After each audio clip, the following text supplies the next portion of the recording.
Hard work, work. There you go. Forward. Hard work, hard work. Hard work, hard work. Hard work, work. There you go. Forward. Hard work, hard work. Hard work, hard work. Hard work, work. There you go. Forward. Hard work, hard work. Hard work. Fall in. Hey, what's good? What's good? What's going on? Y'all know who it is. It's me, your man, Trader Commission. I'm rocking with your favorite facts on the net. First Formation Morning Sports Talk. So come in and fall in as I hope that everyone's doing fine. As you know, the winter storm is sweeping across the nation. Probably got some of y'all locked down. Maybe extending some of y'all weekend. If not, it is what it is. I'm hoping everyone is enjoying their week. So, of course, a lot to talk about after the wild card weekend has just prevailed. Of course, a week or so after the national championship, you got NBA action, of course, that's going on, the NCAA, tennis, boxing, UFC. There's a lot going on. So, of course, we usually pick and choose and kind of like delve in where we can. So, of course, starting off, first and foremost, the goings downs as we look at it when it comes to when it comes to the National Football League, the National Collegiate Athletic Association, that in the college football, as of course we know, Nick Saban decided to step down from his role as head coach for the University of Alabama. Roll Tide, in which now DeBoer has taken has went ahead and taken the helm, coming from the University of Washington. After that, a slight turn of events in which now there's a bunch of people that's currently going in and going on with them. It's crazy how when your mans and them move from one place, you usually take those that you are more so associated with to another. I was just having a conversation in reference to some in the similar organization wise, where you go from doing one thing to doing another thing. You go ahead and take a leap of faith out there to go on a different endeavor, and then you tend to go ahead and get in with your and you bring other people with you, those that you have been entrusted with and those who you have been working with, and you trust that they're going to help you to push your initiatives and help you to push what you believe in, and you bring them along. So, of course, that seems to what's be going on with DeBoer as he brings more people in back. Then you have the conversation that comes across with all these other things, in which we're going to definitely get into in a bit. So, first and foremost, I guess you could say the ball has finally dropped as Caleb Williams, USC's quarterback, or now former quarterback, has decided to declare for the NFL draft, in which he had till I believe it was yesterday or today to go ahead and make that be known. So now he has declared for the draft, expended all his time going through making decisions, deciding would he come back to USC for another year, which of course I would have preferred going into the Big Ten, or would he go on the bigger, greener pastures and go ahead and slide into what potentially can be the number one draft pick. I don't know. I guess it depends. What's going on with you there, Coach? What's good? What's good with you? What's up with it? You starting off with after this weekend, you starting off with the number one draft pick? You got to. It has to be a build up. So you have, just a little, Coach Meal, give a little appetizer, don't want to do that. What's good with you, Leslie? What's going on? I'm glad to have you. You'll be there. I tell you what, if I could replace this star with anything behind me, if I could replace that star with anything, I couldn't find a Jetson theme behind me, like that Jetson you fired, because that would be mine.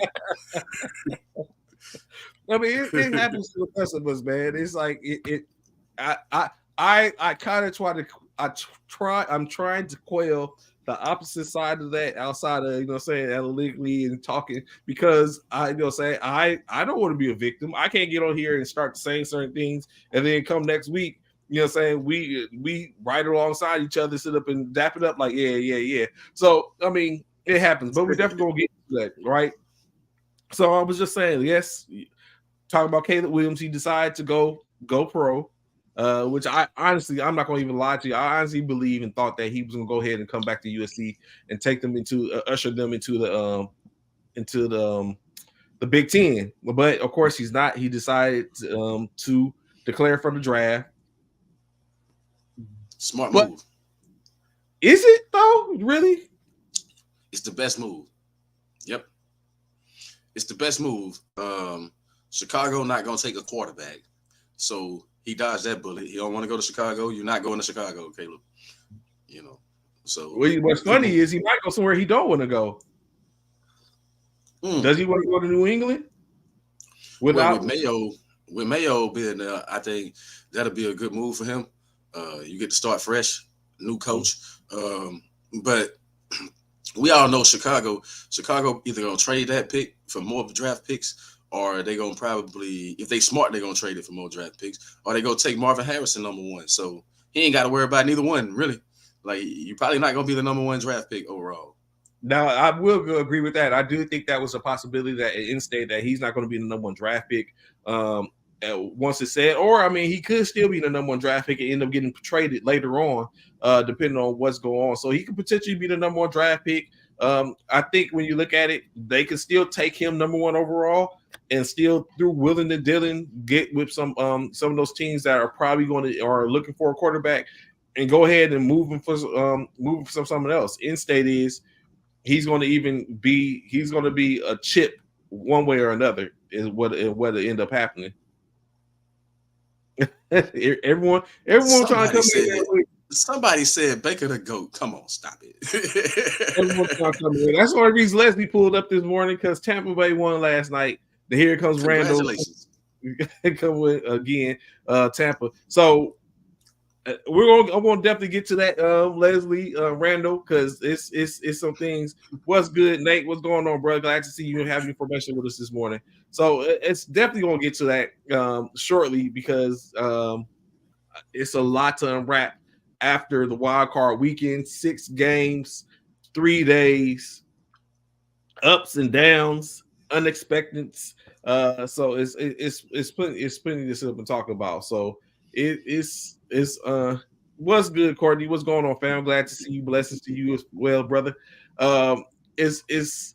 Was there anything surprising to you in that? Matter of fact, as when you look at the NFL, outside of Dallas losing, I'm sure, was there anything else that stood out to you on that week? Couple of surprises. Okay. How well the Texans played. I had Detroit losing a close one. They won a close one. You know what I'm saying? Like, it was some surprises. And let's face it, the Eagles, the NFC East, period. The 2 teams from the NFC East, y'all did not represent. Like, those are the surprises. But I think the biggest surprise was Jordan Love. I told you he was going to be good. I just didn't know he was going to be good now. You know what I'm saying? I mean, I had Green Bay winning that division. I just didn't have, you know what I'm saying? I didn't have him doing what he did in Dallas like that. Like, actually, you see the difference now, right? You see the difference between. So that was a surprise to me that Dak, all these years in the league, you let a dude that ain't started, it's his first start, but you see the difference between talent, right? You see when you got talent and execution, it goes a lot further. You know what I'm saying? Like, it goes a whole lot further. Now you see Dak is not as talented as the rest of the quarterbacks in the league. Jordan Love proved that.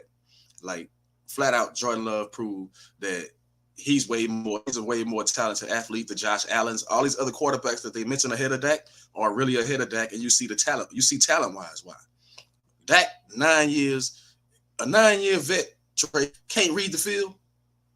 So staring down receivers. So let's get into this with the Cowboy conversation, right? So this is my take on it when I look at it, right? First and foremost, I think the mystique of y'all's owner is more polarizing than that of the team, especially when it comes from a positive standpoint. So why do I say that? Because you look at everyone wonders what is he said about 500 missed tackles and 1,100 blown coverage. And he's not lying. Not lying. So when you would so saying that, right, I take a look at it. Like everyone is worried about what is Jerry going to do, right? What is Jerry going to do? Ask about McCarthy, he doesn't sit up and say anything. We look at Dak, he's on his last couple of years, he's not going to say anything. He's the GM, he's the owner. Why is that? Why is any of that? What's going on, Christy? Glad to have information with us this morning. Haley, you're right. You just can't blame Dak, but I wonder, right? So when you take a look at this, right, the question was asked, what is the future of Coach McCarthy? Of course, in my opinion, it shouldn't have been asked, but of course it's going to be asked because that's what media does. They ask questions because that's what generates some type of content or a story or whatever case you want to say. So yes, question was asked. It probably should have been asked. So my first question in this conversation in reference to the Cowboys is, why is there such a calling for the head of McCarthy when he has taken the Cowboys to the playoffs 3 consecutive years? And I know what you're going to say. You're going to be like, just the same conversation when we talk about the Pittsburgh Steelers. Like, what difference does it make if you ain't doing nothing except for getting there? So I got it. I understand that. But compared to where they were under a different coach, he came in, he's been there for 4 years. He came in, first year, not so good, taking consideration that he did lose his franchise quarterback beginning of the season. Before they lost him, y'all was cooking. They lost him, and it became a difference. 3 consecutive years in which 2 of those 3 years he have won the conference title. I mean, not the conference title, the division title. But yet, and he's been 10-6, 10-7, 3 consecutive years after his inaugural year. Why calling for his head now? What has he not done, and which is not all his fault, but what has he not done that deserves that he's not deserving of being able to be the coach of Dallas? That's a real easy answer. Win in the playoffs. Win. Have the team ready to play in the playoffs. This man gets up there after the game and says, we were unprepared. We were not ready to play. How are you not ready to play? How? And then you see him on the sideline. Look at the other sideline. Matt LaFleur is pumping his team up, running alongside his team, happy with every play. McCarthy is standing there holding his little card in his hand with his arms folded while his team is getting crushed. You ain't pumping no life into the team, no nothing. It's like, and then you've been one of the most penalized since you've been there. They've been one of the most penalized teams. What happened on the first drive? The first drive we came out, I thought we had a chance because DeMarcus Lawrence came out flying around. We sacked Jordan Love on the first drive, but then it don't count because it's illegal contact. I mean, the discipline of the team, man. It like, we need somebody to enforce discipline, make sure these dudes are where they're supposed to be. And then what's your game plan? Why did you let Dan Quinn go away from the game plan that's been working for you majority of the year? We come out running zone. That ain't us. We come out, he was gashing that zone. You feel what I'm saying? And then you don't have the players in position to make the plays. As the head coach, you got to say, hey, man, let's go back to our bread and butter. You know what I mean? Like, wow. And then the offense, he the offensive play caller, right? So why are we trying to run the ball? We ain't ran the ball effective all year long. So why are we trying to run the ball when we know that's not our game?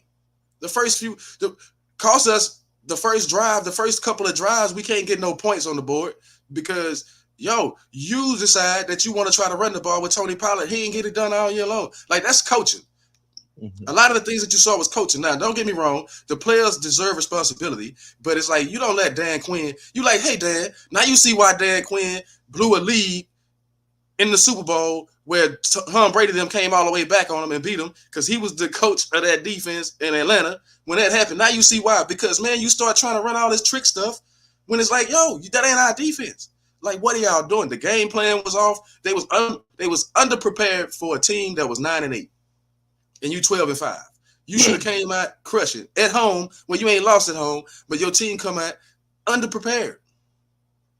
That's coaching. That has nothing to do. And then the players, they get out. Where was Michael Parsons? Nowhere. I mean, everybody gets some of this today, man. As far as what the Cowboys, where was Michael Parsons? All these big name dudes. CeeDee Lamb didn't make a meaningful catch in the game. Y'all man reemerged though. You know what I see? This is what I saw, right? And in which I stated, first and foremost, let me shout out. I forgot to say it earlier, in which we're gonna do a show later on this evening. Be sure to tap into it. Shout out to those Martin Luther King tournament winners in military basketball, of course. That being JBSA for Sam Houston, that won a tournament this week. JBLE. Shout out to Coach Jazz and her team that got a victory this week in the tournament. Shout out to Timo and Elgin. They got a W. And I forgot, I haven't seen who won on the West Coast yet, but In-State is. I hope to get them on show later on tonight so they can talk about it and speak on them taking their time off during during this 4-day weekend to entertain, of course, get some W's and get out there. Shout out to them. And then, of course, look at Drockman and talk about the top 25 for the National Military Basketball Tournament as they release their rankings. So definitely that. So I wanted to get that out the way real quick. But like you were saying, right? So we just talked about CeeDee Lamb and you was like, he didn't make a meaningful catch. So in which maybe this goes into the player because we spoke about McCarthy and why he's a question I asked about why are they calling for his head basically after 4 years in which he's been all right. I ain't gonna say he's been mediocre. He's been above average, I guess. Like you just said, I'm correct. I said 10-7 in the last 3 years, but they have gone 12-5 in the last 3 years, 36-15 on his resume as a quarterback in the last 3 years.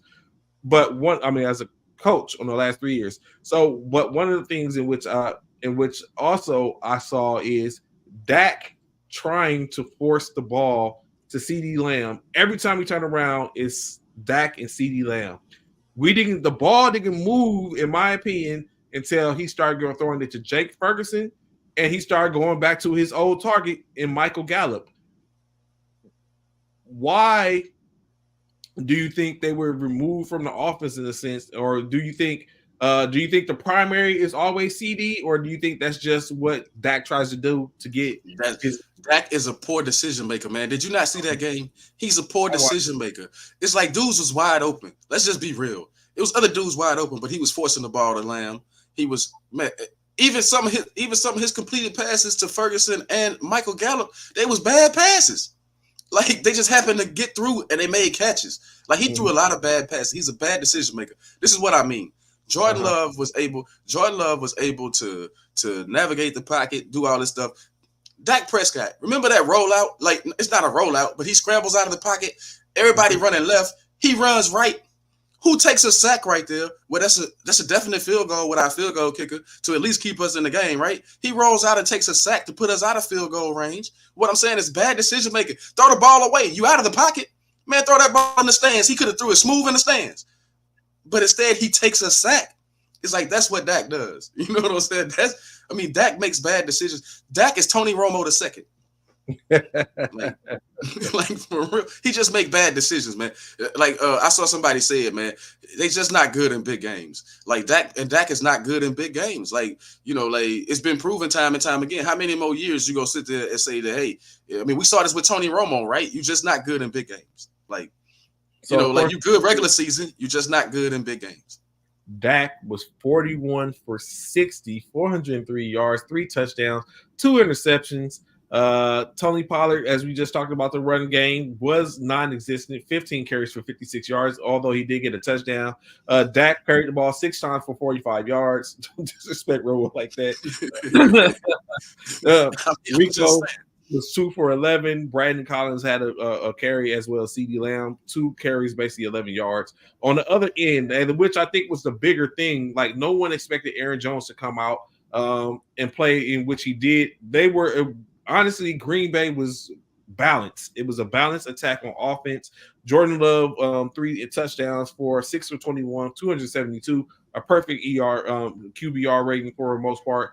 Aaron Jones, 21 carries, 3 touchdowns himself, 118 yards rushing, in which Aaron Jones has had 4 consecutive rushing 100-yard rushing games, including the playoff game since he's came back from his injury, which made a huge difference. Like you said, Green Bay is full of, they don't have a standalone top receiver. They have Romeo Doubs, they have Dontayvion Wicks, they have Christian Watson, and they had Jaden Reed that are basically mixed up the receiving core. And like you was just talking about, anyone could get it. Any of them could get it at any day, at any time, as Jordan Love passes the ball all around the field. And then, of course, he has Luke Musgrave, Tucker Kraft from tight end positions. And then, of course, dump downs in Dillon and Jones and stuff like that. So right now, Green Bay has an offense, right, that is going.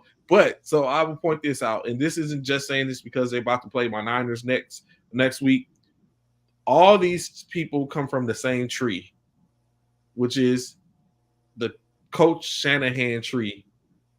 And then, of course, at the top of that tree, I mean, we're talking about LaFleur, we're talking about Shanahan himself, the younger, the son, McVay. So all these coaches, and then saying Daniels, of course, all of them come from have some correlation, or saying 6 degrees of separation when it comes down to being a part of that Shanahan clan, in which I think is going to make a difference next week when they play one another. Of course, the 49ers defense is a little more set, is probably a little bit better than the Green Bay defense. Offense it's definitely going to be a match. I mean, a chess match for the most part. But against the Cowboys, however, they were all over. They was everywhere. Six receptions from Romeo Doubs for 151 yards and a touchdown. Wicks only had 2 receptions for 25 yards, but he had a touchdown. Christian Watson, his burner, I think he was injured, though. I think he had 1 reception for 9 yards. In-state, it was a lot of weapons in which they had. Michael Gallup, on the other hand, 6 receptions, 103 yards, but you said it was garbage ball for the most part. CeeDee Lamb, 9 receptions, 110 yards, but CeeDee Lamb was thrown to 17 times. 17 out of 60 attempts was to CeeDee Lamb, in which he didn't complete half of those, just a little under. Michael Gallup, like I said, was 103 yards, 6 receptions. Jake Ferguson was eating 10 receptions for 93 yards, all 3 touchdowns with the Jake Ferguson.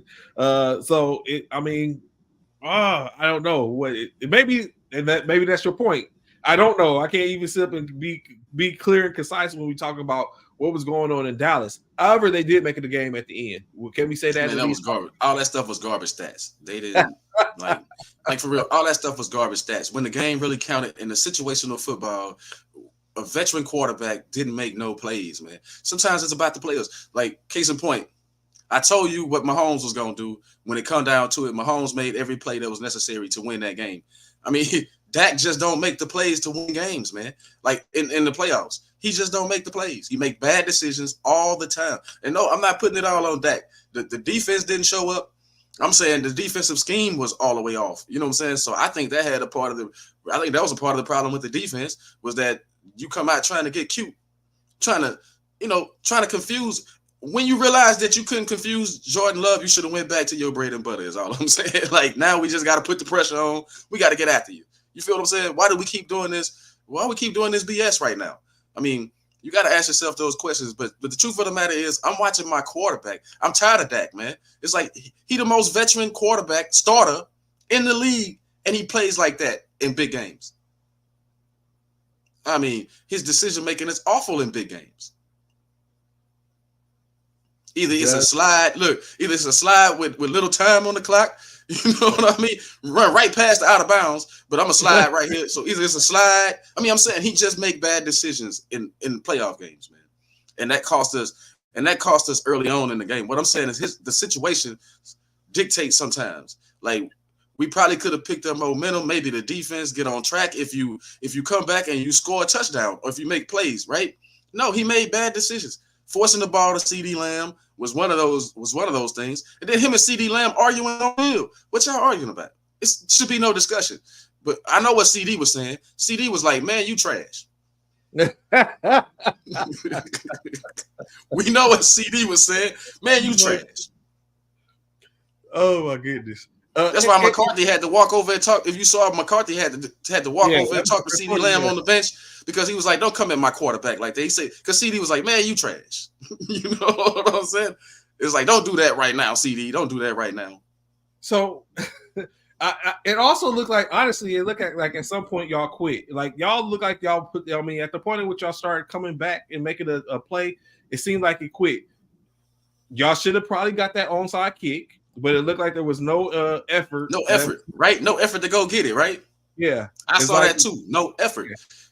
If it had been an effort, then that would have definitely been y'all would have definitely been ever. You didn't even see where it was an impact, or where it's like it was a puff of smoke. It's like there was nothing there, you know what I'm saying, to where y'all should have. So that onside kick probably should have been y'all's. I think it was a couple of touchdowns or interceptions that was there that should have been y'all. Had there been some effort. It's just like at some point it looked like there was no effort. A bit. The last thing I want to say about that Cowboy game or about them, I give Green Bay a lot of props because, man, Matt LaFleur coached a heck of a game. They outplayed them. But here's a bit of advice for Jerry Jones: stop bringing these show ponies to the Kentucky Derby. Go get you some thoroughbreds, bros. That's all I want to say right there. Stop bringing these for real. So is it fair to say that you think Dan and McCarthy are gone? Whether it be They should be, but we know Jerry be full of surprises. I mean, I would be surprised if Dan Quinn's still there. Like, man, go somewhere else and take that noise somewhere else. We need, you know what? If I was Jerry, I'm on the phone right now talking to Bill Belichick. Like, man, whatever you need, you know what I'm saying? Like, can you just come here 1 year and coach this squad? All we need you for is like 1 year to get us over the hump. Make us play some meaningful football. You know what I'm saying? Bring your defensive scheme. Bill Belichick, whether y'all like it or not, is the best defensive schemer for one game situations. And that's all we need. We need somebody that's going to come out and say, hey, you know what? This is what we going to do. And scheme for that team only, that one team. You know what I'm saying? Like the team across, and we've seen him do it time and time again in his 24-year career in big games and stuff like that. Like, so I think, man, you give Bill Belichick whatever, you know. Jerry Jones is the GM, so they can work together on the GM thing, but bring Bill Belichick 1 year, man. So I'm very sure that I'm gonna bring him just for 1 year. But it's funny that you say that because Belichick was interviewing. Just a slight caveat to this: he did interview yesterday with the Atlanta Falcons. So that you have that.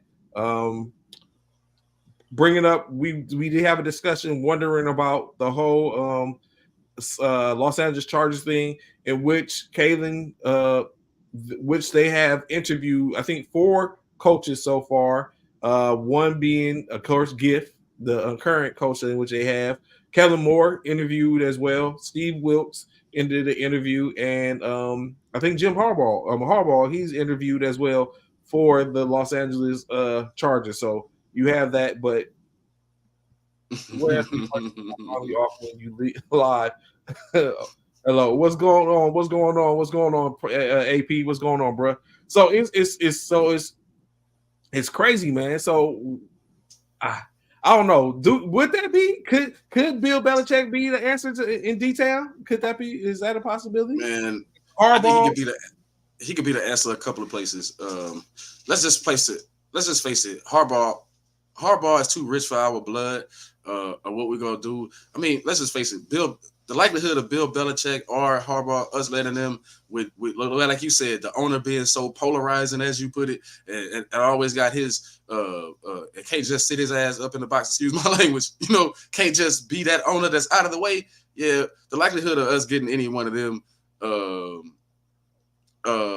That's what I'm saying right there. Like, he won't give them the control of the team. He won't give a Bill Belichick. He won't give a Harbaugh what they need to be successful. Sometimes Jerry Jones is in the way. You know what I'm saying? So As long as he in the way, we won't get a coach like that. I mean, we had coaches like that. Remember, he ran them all off. You know what I'm saying? Like, he ran them all off before they could really make their impact. You know, from the Bill Parcells to the Wade Phillips and all of them, man, he ran them all off. We won't. He'll find another puppet on the string. He said, "Go to a puppet on the string." So of course, but moving on to the other. So if y'all been watching, y'all see Cornelius, as always, he had a prediction in which he would like to have seen all Texas Super Bowl that would have basically put the Dallas Cowboys against the Houston Texans. The first part of that prediction came true with a walloping spectacle of a game as the Houston Texans demolished the Cleveland Browns by the score of 45-14, in which was a pretty good start for a rookie quarterback and a rookie coach in their first playoff, in a playoff that hadn't been played in a while. So I know Houston was lit right before, fire in the stadium right before, lighting up the whole area before the storm came through. But I don't know how that's going to go. But right now, Joe Flacco, of course, 34 for 46, 307 yards, 2 interceptions, 1 touchdown. On that night, of course, took 4 sacks for 39, lost 39 yards. CJ Stroud, 16 for 21, 274, 3 touchdowns. David Mills did come in to get a chance to do 1 completion for 6 yards. Devin Singletary, 13 carries for 66 yards and a touchdown. Kareem Hunt, Jerome Ford, and company could not get it together. Basically, 17 carries between the two of them, only amassing just under 50 yards. I mean, just under 40 yards, of course, but there was a touchdown in there. David Njoku led the charge for the Cleveland's receiving corps with 93 yards, receiving on 7 receptions. Nico Collins did that same thing for the Texans on 6 receptions for 96 yards and a touchdown, as well as Brevin Jordan, 1 for 76 and a touchdown. I guess when you look at it, and then Dalton Schultz, of course, did get the 37-yard touchdown. Was this just a fluke in your opinion, or are the Texans for real and we're going to see them do the same thing against Baltimore? I told you the Texans was going to win that game. I mean, period. I told you to watch out CD Stroud. I told you he had the best deep ball in the game. Now do you believe what I'm saying? Like, he got the best deep ball in the game. Like you said, oh, Herbert got a better deep ball. No, he don't. Like, this dude is accurate. Like, he missed one pass. He missed one of them to Nico Collins when Nico Collins was wide open. Other than that, he was on the money with those deep balls. Cleveland didn't even know how to react. Cleveland didn't expect, because they didn't expect him to be on point with those deep balls like that. Like, he on the money. And it don't matter. Somebody said, oh, he's terrible against man throwing the deep ball. No, he's not. Against whatever coverage you play, this dude is on the money with the football. It's up to the receivers to make the plays, and they made the plays. I told you that was going to happen, though, that because Flacco arm fell off, man. He like, I know he had great numbers, right? No, that's after the fact numbers. That's not in the core of the game numbers. Like, during the core of the game, Flacco's arm didn't look like it was live enough to keep pace with what they was doing, and the Browns defense fell apart. You know what I'm saying? Like, I didn't expect that defense not to play. Not to play well. I thought they was going to play well. I thought it was going to be a defensive game on both sides, but you saw the Texans defense? Like, that was a surprise to me, that defense. Those dudes, they got after Flacco. They was able to limit the run somewhat, but let's just face it. The Browns having to play, give Stefanski all the credit in the world, having to play all those backups, man. You had a backup nearly at every position. You know what I mean? Like, offensively and stuff. Like, they was missing the offensive lineman. They was missing, you're on your 3rd or 4th quarterback or whatever. Nick Chubb. I mean, they was missing so much. I'm not giving them no excuses. You got to show up with what you got, but they was missing a lot of players that probably would have made a difference in a playoff game. You know what I mean? Now you see why you got starters. You know what I mean? That was a prime example of why you got starters and why you got backups.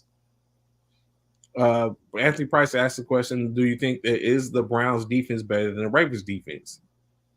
No. I can agree. Yeah. No.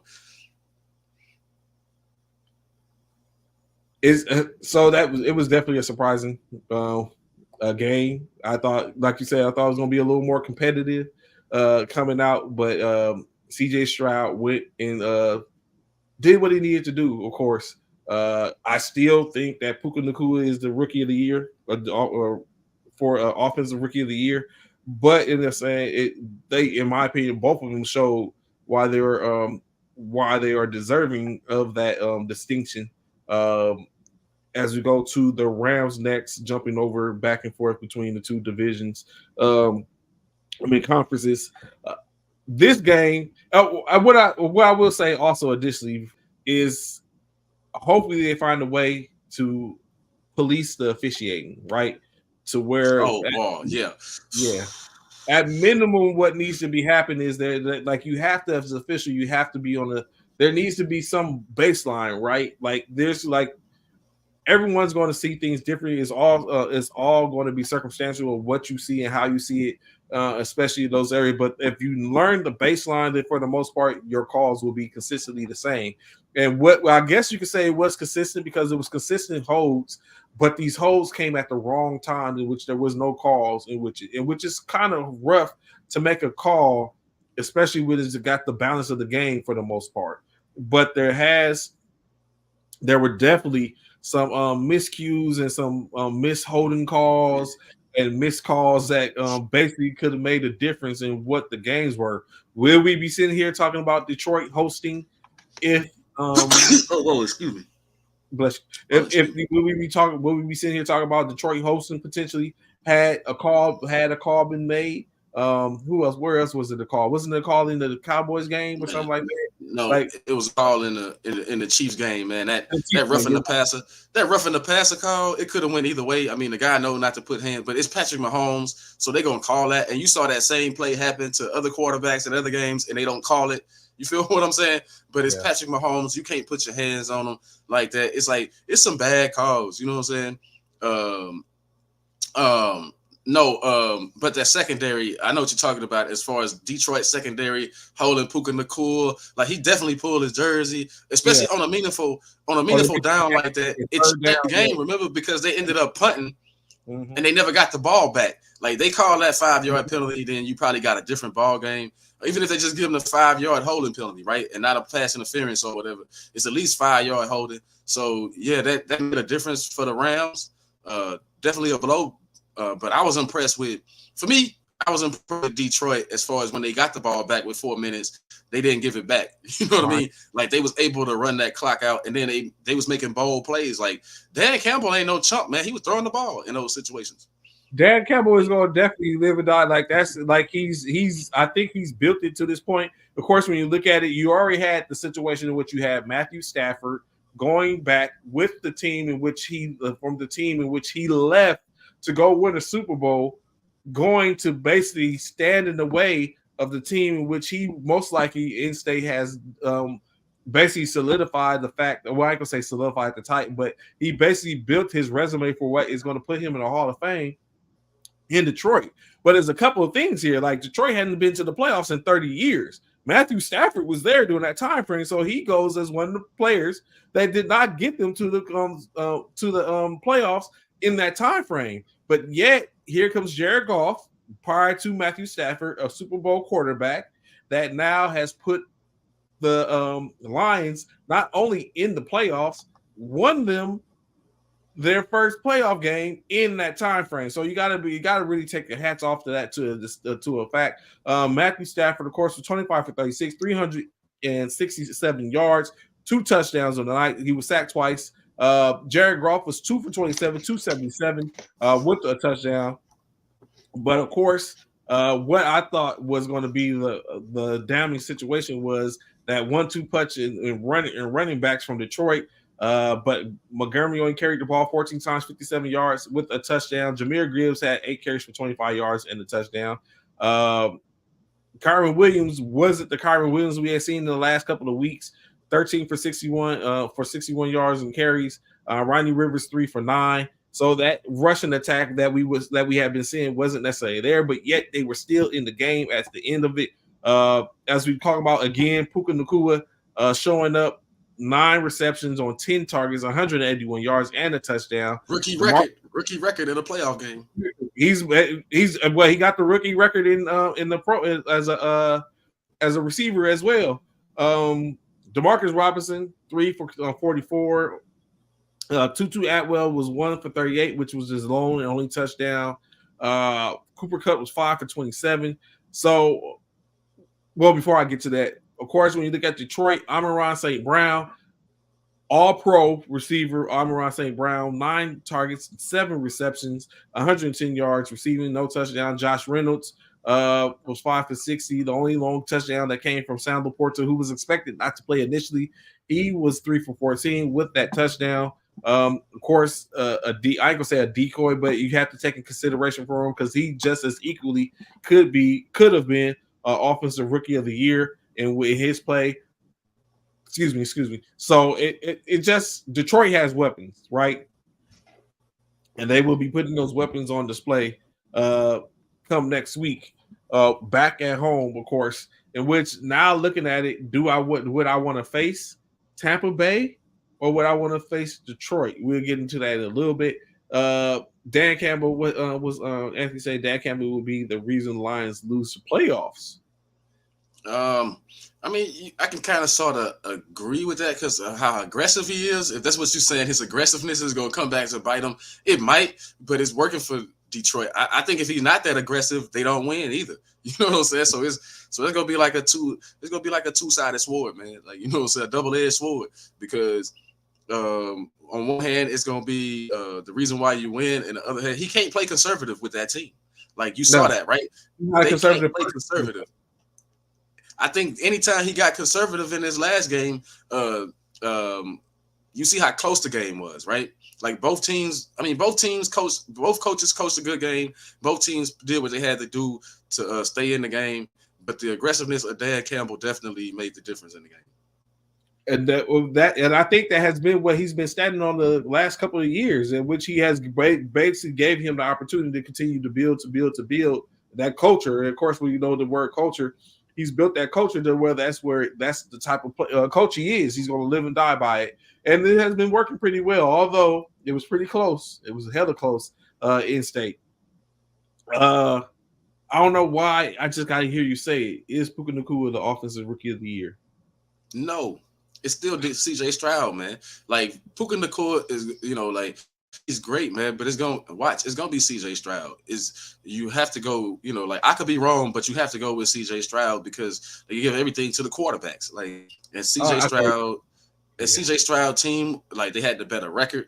A lot of times it's gonna go to the team with the better record. So the players with the better record, unless they pull what they pulled last year and give it to 7-10 dudes on a horrible team. Last year, remember, offensive rookie and defensive, you know what I'm saying? It was on the Jets, so yeah, they known to do stuff like that. But I think Puka Nacua is a close second.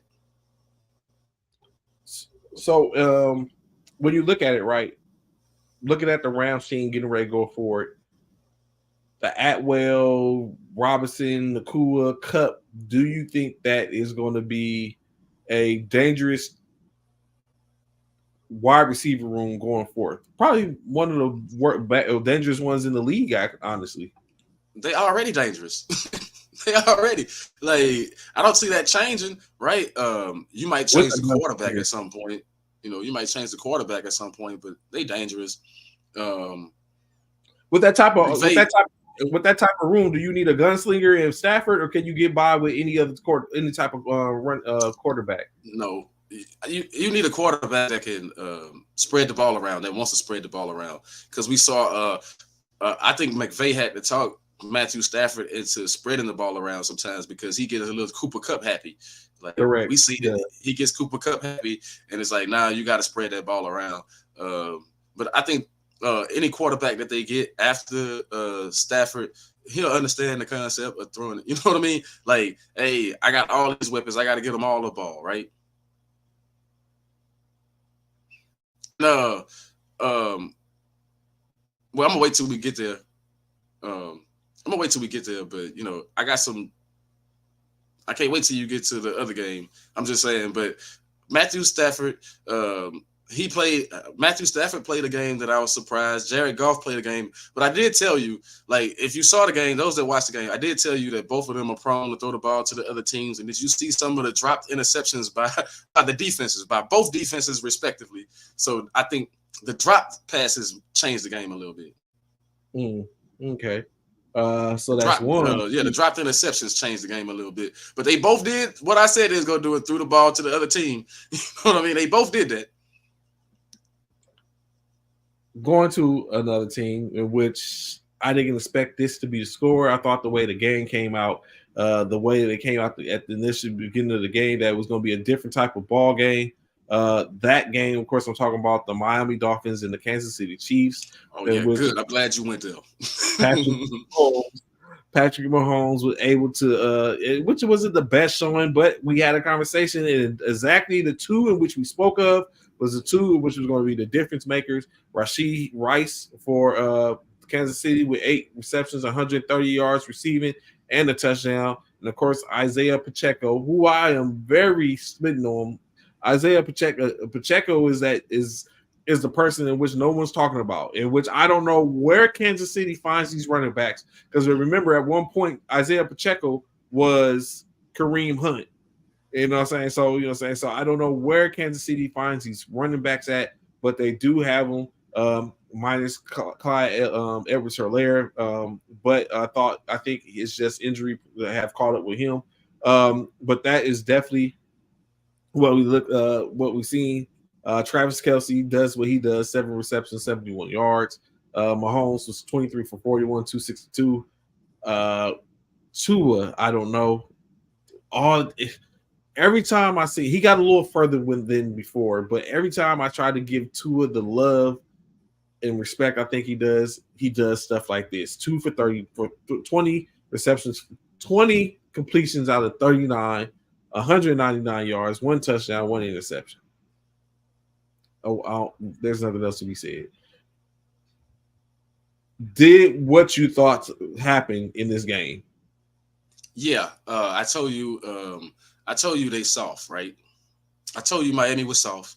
It was gonna show up in the playoffs, and that's where it's at. Like, to be honest, the cold field, the hard field, the surface made a difference. Like, Miami can't play but on one, like maybe turf or natural grass or something, but they can only play in fair weather. They can't play in cold weather conditions when the turf is messed up or whatever. And they can't take being pushed around. See, that's why I wanted to talk.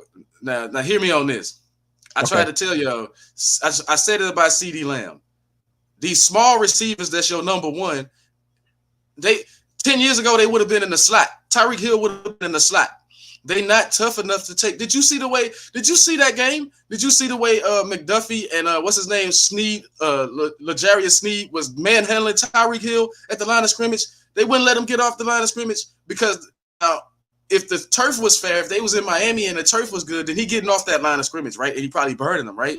But they know they got an advantage with the ice and stuff like that, so they can get up on him and they push him around. You feel what I'm saying? They pushing him around at the line of scrimmage, and they was jumping on him and smashing him, and they wasn't letting them. You know what I'm saying? Like, they wasn't letting them do anything, right? It's like they too small. That's what I mean by they too small. Is that Tyreek Hill got the size of a Wes Welker or a Julian Edelman. He would have been in the slot 10 years ago. These dudes are not traditional number one receivers. They only number one because you can't hit them like you used to back in the days. You know what I'm saying? That's why they number one receivers. They would be in the slot. They would be slot receivers. And people need to recognize that as long as you can get hands on Tyreek Hill, he is not effective because you can just push him around. And that's what, you know what I'm saying? They pushed him around all game. They did it when they was in Germany. They did it twice. The Chiefs know, and the Chiefs know that. The Chiefs know that if we just push him around, bump him around, knock him off his routes, that he can't play, and they was doing it all within 5 yards. I mean, it takes some guts to get up on Tyreek Hill like that and do what they did to Tyreek Hill, because he can burn you at any moment. But they didn't even care about getting burned. They just knew that if we get our hands on him, he ain't doing nothing. And you probably could take in consideration that he's been there and they've had to play against him in practice, and they had to see him before 2 years ago when he was still a Kansas City Chief. So they probably already knew what he was about. So it all comes into play. And I mean, Tyreek Hill is good, people. I'm not saying he's not good, Trey. I'm just saying that the game. He would have been in the slot like years ago. Like, you know what I'm saying? And that's what it is. He would not be a number one. You depended on this guy to be your number one, and in big games, it's gonna be like that. Because guess what? You don't get faster, you get slower. So as time goes on, they're gonna have to move him to like a slot or something. He won't be a number one forever. They're gonna have to move him to a slot or something. And if you want him to stay effective throughout his career, because the cornerbacks are bigger than him. You know what I'm saying? What makes AJ Brown good as he is he bigger than the cornerbacks. You know what I'm saying? What makes Devontae Adams so good is he bigger than the cornerbacks. You can't manhandle Adams or AJ Brown like that at the line of scrimmage. I mean, I'm just saying, like, you can't manhandle them like that. I mean, think about it. Think about that. Yeah, I mean, you can manhandle. You can't. It's not that you ain't going to go. And then, especially when you look at the fact that even Tyreek Hill as a one, you still run him through the gamut. He still goes through the middle. He still has to see the linebackers. He still has to see the safety come out on the opposite side, or he comes down. Or if you catch him, they catch him in the early part of the slant to where they get in the ball. And that's their offense, in which it was thwarted, of course, 7-26. Once you said 19 incomplete passes thrown by Tua. One of them was an interception. It just wasn't his day. In which, do you think Tua gets his extension? Yeah, I think he does, because I don't see Miami having any other direction to go in, right? Like, they hitched their wagon to him already. But some of that blame, like, some of what Tua's ineffectiveness got to go on the head coach. It's got to go on Mike McDaniels. He's not a good in-game adjuster. You know what I mean? Like he sticks with stuff a little bit too long, in my opinion. Like, you know what they never tried in that game? One time, they never tried to run the ball up the middle against Kansas City. It was all these wide plays with Kansas City defense. The defenses are too fast for all that flicking the ball, that pitching the ball outside and running the ball outside the tackles all the time. He never tried to run between the tackles ever in that game. You know what I'm saying? Like I think that was a big difference in the game. It's like, especially when number 95, if you saw the game last night, yesterday, every time number 97 Hayward was on the sideline, Josh Allen handed that ball off right to Cook, and they ran right up the middle. Every time Chris Jones was on the sideline, that's what Miami was supposed to do. Run the ball right up the middle. You know what I'm saying? Like, give these dudes, give Mostert and give your running backs a chance to make some plays. Like, he never did that. He just kept running. And then he went away from the run because he kept running it wide. It's like, hey, man, get you some plays that run right up the middle, and they probably would have been a little bit more effective and held the ball a little bit longer and kept some of them drives alive, whereas you had to depend on Tua to try to bail you out every time. You know what I'm saying? It's like, no, run up the middle. Especially when 95 is on the sideline. I'm just saying, when Chris Jones not in there, man, run right at him. Force Chris Jones to play more snaps than he wanted to in that game. Mm-hmm. So, of course, Anthony saying that Tua is not worth the big money that's going to reset the market. That's a good. I wonder, does he reset the market, or is he just going to get paid to get the extension, or is he going to get market setting results at the end of it once it? Because I mean, he's due an extension. Well, we know that there's going to be some quarterbacks that reset the market. Dak is up for an extension too. You're looking at the quarterbacks that's up for an extension. I hope we don't extend Dak. I hope we don't pay him. I hope we let him play his contract out. And you know what I'm saying? And I hope we got a plan for this Trey Lance or whatever we got going on to show Dak that just like we can replace you, but Tua gonna get the paper. You know what I'm saying? Like Tua gonna get the paper. said they getting drunk and drinks and trucked up. Oh, the Brinks, yeah, the Brinks truck, yeah. Mm-hmm. Going into the last two games, and of course, let's start here with the Buccaneers. Of course, that being your other NFC East team that was in the playoffs. Another game, a blowout, 9-32 in state. Jalen Hurts didn't look good as well. 35 attempts, 25 completions, 250 yards, 1 touchdown, sacked 3 times. Baker Mayfield, however, I foresee him coming back down to earth, though. 22 for 36, 337 yards, passing, 3 touchdowns, all to the unlikely sorts, of course. Rachaad White carried 18 times for 72, workhorse in that role. DeAndre Swift was swiftly grounded, 10 for 34 on the night. Nothing going there, really. I think the fact in which I'm definitely going to let you speak on it, the fact of a quarterback, a receiver that you just mentioned wasn't there, that being A.J. Brown. For the most part, Devontae Smith was the go-to, 8 receptions for 148 yards. Receiving, DeAndre Swift got 4 receptions out the backfield for 32 yards. But for the most part, it was a Tampa Bay executed game. What could have went better for the Eagles, in your opinion? Nothing. Nate said they quit. That's basically what it is. They quit. Yeah, it's the truth. Like, it's nothing, because they didn't have. They was like my Cowboys, man. The players. I mean, when you put it on the players, the effort just wasn't there, Trey. Like, they didn't have no. It's like the defense didn't try. It's like they at some point they gave up. Watching that game was like, come on, man. The Eagles gave up. Like, you gave up. Like, I don't know. The defending National Football Conference champs, the defending NFC champs gave up. They gave up. It's almost like they had a lot of excuses. You know what I'm saying? But what I'm seeing is these teams don't learn anything from Pete Carroll and the Russell Wilson mistake, right? Like, you pay the quarterbacks, you give them all this money, then you can't put talent around them no more. You know what I'm saying? That's what happened in Seattle. You lost the whole Legion of Boom or whatever. You know what I'm saying? You lost the whole defense because you chose to pay the quarterback and not keep the rest of these dudes happy with throw some bread their way. You got to spread the bread, man. Like, if you want to be effective. And you didn't have to. The problem is the Eagles didn't have to pay Jalen Hurts right now. They didn't have to pay him when they paid him. They could have waited. You know what I'm saying? They could have waited and paid him. They didn't have to pay him. So they could have they could have got other players to go along with that squad. To me, it don't have nothing to do with who the coordinators and all that stuff was. You see the effort on the field. These dudes know how to win. They know what it takes to win. Sirianni's still there. He's still the coach. So he can tell the coordinators what kind of offense he want to run.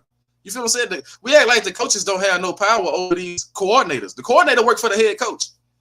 So the coordinator is running what the head coach want to run. Do you feel what I'm saying?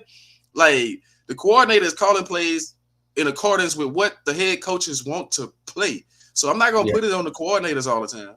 You feel what I'm saying? That's why I say the head coaches got to say, hey, that's not working.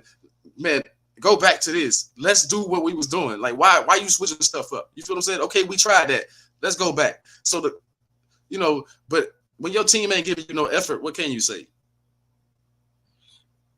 Can we say that Baker Mayfield is going to get an extension, is going to get paid, or was he just a loner and we're going to see they're going to go back and draft somebody differently? Do you think Baker Mayfield has played into at least another year? Congratulations to Baker Mayfield, by the way. I said he'll probably never start again in the NFL. He proved me wrong. I'm eating crow with that comment.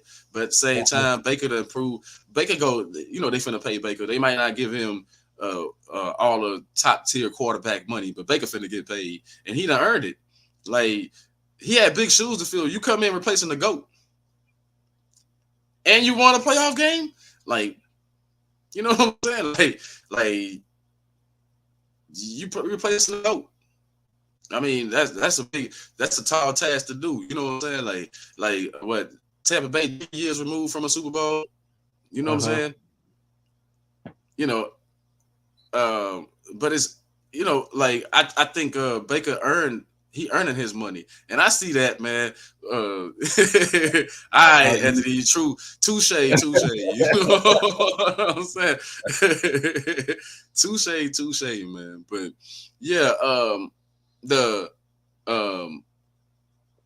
I'm surprised at Baker the way he playing, like the way he bounced back, and but you know what the difference is, right? You don't see no Baker Mayfield commercials. You don't hear him talking. That's funny. I thought about that last night. What I'm saying?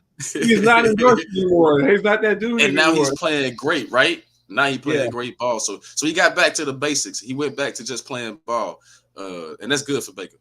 That's crazy. I was thinking about that last night. I was like, Baker ain't no more, ain't no commercials or nothing going on. I was like, we ain't seen nothing from Baker in a while. But I guess that's when you look at it, who is like we don't see no more. When the last time we seen the Odell Beckham back commercial, we done seen Troy Polamalu have been retired some years now. We see him still in commercials with Patrick Mahomes, but we don't see you no longer see Odell Beckham. So it's crazy. Like I said, you don't see them people anymore after some time. No more Dak commercials. Yeah, they need to get rid of those. Now you starting to see Trevor Lawrence in commercials, and you see his game starting to fall off. I mean, I'm just saying, like, if you notice, some of them can't handle both. You know what I'm saying? Like, everybody not a Patrick Mahomes. So, last game of the wild card weekend, that being the Pittsburgh Steelers facing off against the Buffalo Bills, in which everyone potentially thought was this going to be we seen Buffalo kind of like, can we say Buffalo limped into their spot to the second seed, or did they just played their position? However, Pittsburgh got in 7th seed, looking to do what Green Bay did potentially. Josh Allen's like, we don't believe in fairy tales, kid. When you look at Josh Allen, right? And I'd like you to sit up and kind of like guide me in the right direction, if you may. Josh seems like a problem. It really does. 52-yard rushing attempt last night in which he took it to the house. A big body, a big quarterback that has some movement. Is Josh a potential problem now that he's in the playoffs and going to face off against Kansas City next week? Or did he show that who he is and what he brings to the table? Josh Allen is, man, come on. We know he's good. We know what he can be, and then we know that he's gonna make some mistakes. But now you're starting to see a little bit of balance in Buffalo, and you see that balance is making a difference, Trey, in his game. I don't know why they didn't think of this sooner. Like have a little bit of a running game and stick with the running game here and there to take the pressure off this dude. Like I said, you saw every time number 97 was on the sideline, they was running the ball right up the middle. They was running it right at Pittsburgh, whether they gained yards or whatever. But what it did was it kept Josh Allen fresh, and now he can go out there and make the plays when they need them, right? Like when you relying on them plays all game long, it's gonna be some mistakes. You know what I'm saying? If I gotta handle the rock 50 times, then I gotta make every decision 50 times. The likelihood is gonna be 4 or 5 mistakes sometimes, right? Like so now you done reduce that down, right? Because now you hand the ball off to James Cook, you make another play. So it's like, yeah, Josh Allen is gonna be. I think this game between him and Mahomes is gonna be one of the it's about to go down. The last one was legendary. This one about to be legendary too. Another one we get to see an opportunity, but of course it's going to be a little different because what Mahomes doesn't have what he had then currently. Although Rasheen Rice is as advertised. Pacheco, we just talked about him earlier. Now Josh, like you just said, Josh has James Cook that's in the backfield. Kincaid, Diggs, Shakir. So it's definitely going to be a different outcome when it comes down to it. The other side of the spectrum, Mason Rudolph, 22 for 39, 229, 2 touchdowns and an interception. Jalen Warren and Najee Harris, a 1-2 backfield punch, 35 yards apiece, give or take. But Pickens and Johnson, you think they're going to be able to coexist in the Pittsburgh receiving room, or do you think it's probably going to be a time when one has to go? I think good, and I think you don't have to pay them yet, so I think you keep them. You might have to pay Johnson. I'm not sure about that one, but I know you don't have to pay Pickens yet. Like, you don't have to pay these dudes, so I would keep them. You know what I'm saying? Like, I would keep them. Like, you got nothing to lose. If anything, you get a quarterback that can really quarterback that team. Because I don't know if now your question got to be Pittsburgh question got to be, is Kenny Pickett that guy? That's, you know what I'm saying? That's got to be their question. Is Kenny Pickett that guy? Or do you look elsewhere for a quarterback? Do you try to get a Russell Wilson, or do you try to get, you know what I'm saying, like one of these quarterbacks that's definitely gonna be looking for a job here pretty soon? You know what I'm saying? Like, and what do you do with your head coach? Like, I still think it's time. Like, I said it before, and I'm gonna stick to it, man. Like, you see, Bill Belichick is out of there in New England. It's time for Tomlin to. I mean, I know Pittsburgh don't switch up coaches like that, but it might be time for him to reflect and move on, because you haven't done nothing. I mean, winning record, whatever, man. Like, you haven't won a playoff game or been in a, you know what I'm saying? You haven't looked good in the playoffs in how many years? 10 years, in a decade. In a decade, you know? So do they keep Harris, you think? Or with the emergence of Jalen Warren, or is the Fools go to release him or send him on his way, thinking that Jalen Warren is going to be the back of the future for them? Well, we know what Pittsburgh like to do with running backs. Like, you see what it's Connor at. I mean, they always keep you long in their backfield. I mean, I'm just saying, like, you saw what they did to the Le'Veon Bells and all that. Like, as long as Najee Harris don't say nothing about money, you keep him. But as soon as he start talking money, you know he out of there anyway, because they're not going to pay you. They just replace you in Pittsburgh. It's a tradition for them to replace you in Pittsburgh. So I look for them to replace him at some point, right? Like, but if you can keep Najee, you keep him and Warren. Like, you keep them both as long as you can. Hell, do they even keep Mike Tomlin? I'm very sure that's a decision for Mike Tomlin, honestly. But I'm very sure it's going to be a conversation. You know, the Rooneys, they don't switch up the ownership over there, man. They don't switch up coaches like that. But I'm just saying, for Mike Tomlin, it might be a good move to get out of Pittsburgh right now, because you ain't playing meaningful football up there, man. And you know what I'm saying? And I know it's always the Steeler way to stick to their guns and all this other stuff, but you're not playing meaningful football. Don't you want to win? I mean, I'm just saying, like, you got one Super Bowl, you ain't been back. Like, Mike Tomlin, to me, I'm just gonna put this out there. He the Doc Rivers of football, in my opinion. Man, you living off that one Super Bowl. You know what I'm saying? You ain't been able to build a winner since. Like, you living off that one Super Bowl. So now, of course, like I say, Tomlin, playoffs and gone. Sirianni, playoff and gone. Who else was it that's potentially? McCarthy, playoffs and gone.